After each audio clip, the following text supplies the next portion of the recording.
नदियों के पुनर्जीवन को लेकर मध्य प्रदेश सरकार की एक नई पहल सामने आई है। पंचायत एवं ग्रामीण विकास मंत्री प्रहलाद सिंह पटेल ने नदियों के उद्गम स्थलों पर जाकर पूजन करने का प्रकल्प शुरू किया है। इसी क्रम में मंत्री पटेल आगर मालवा जिले में आऊ नदी और टीलर नदी के उद्गम स्थल पर पहुंचे, जहां उन्होंने विधि विधान से पूजन कर नदियों के संरक्षण का संदेश दिया।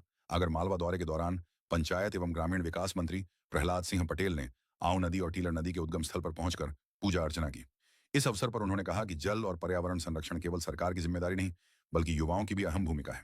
मीडिया से बातचीत में मंत्री पटेल ने स्पष्ट शब्दों में कहा कि आज का युवा बेहद सक्षम है, लेकिन उसे स्वस्थ शरीर और भारतीय परंपराओं पर आधारित जीवन शैली अपनानी होगी। जलवायु और जल संरक्षण की चुनौती को युवाओं को अपने हाथों में लेना ही होगा। मंत्री पटेल ने ग्रामीण क्षेत्रों के विकास को लेकर मास्टर प्लान की आवश्यकता पर भी जोर दिया। उन्होंने बताया कि पहले चरण में सेमी अर्बन क्षेत्रों को चिन्हित कर गांवों के मूल स्वरूप को बचाए रखने की दिशा में काम किया जाएगा।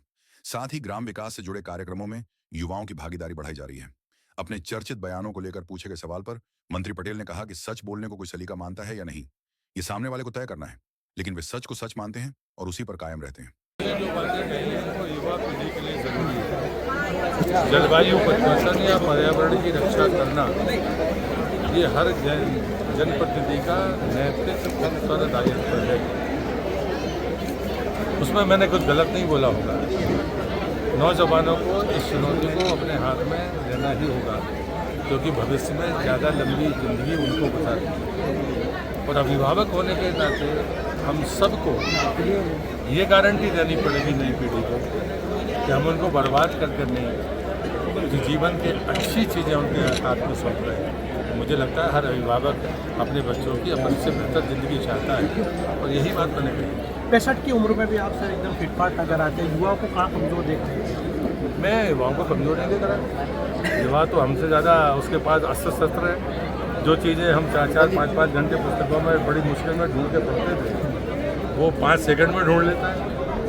उसके पास सक्षम है, लेकिन उसको स्वस्थ शरीर और भारतीय परंपरा की जीवन शैली के साथ चलना होगा, ये अपेक्षा है। सर मास्टर प्लान की बात है, ग्रामीण क्षेत्रों में 2000 की ज़्यादा की आबादी वाले ग्रामीण क्षेत्र हैं, और मास्टर प्लान की बात है, किस तरह से काम करेंगे? पहले चरण में महानगरों से लगी हुई पंचायत और सेमी अर्बन कॉन्सेप्ट के तहत उनका डेवलपमेंट होना चाहिए, उसको ले रहे हैं। और जो 2000 से ज़्यादा की आबादी का मास्टर प्लान हमें शहर नहीं बनाना है, रखना हमें उसे गाँव ही है, लेकिन बाकी चीज़ों का प्रबंधन और तरीके से हो। ग्रे वाटर मैनेजमेंट हो, पौधारोपण हो, जो खेल की ज़मीन है वो खेल के लिए आरक्षित रहे, जो व्यवसाय का वो व्यवसायिक रहे। अभी तो कोई नहीं रहता, किसी को भी हम पट्टी देते हैं, तो ये चीज़ें ठीक हो जाएंगी, इतनी अपेक्षा है। मास्टर प्लान में जो बात हो रही है, सबसे बड़ी बात है रोजगार की जो बात हो रही है, युवाओं को कहाँ उसमें देख पा रहे हैं? मुझे लगता है कि अभी तक जैसे मनरेगा था, श्री राम जी हुआ है, अगर कोई अनस्किल्ड लेबर है तो उसे मजदूरी करनी चाहिए। स्किल्ड लेबर है तो स्थायी आजीविका के बारे में सोचना चाहिए। तो हम ये मानते हैं कि जिसके पास में स्किल आ गया है उसको स्थायी रोजगार मिल जाना चाहिए।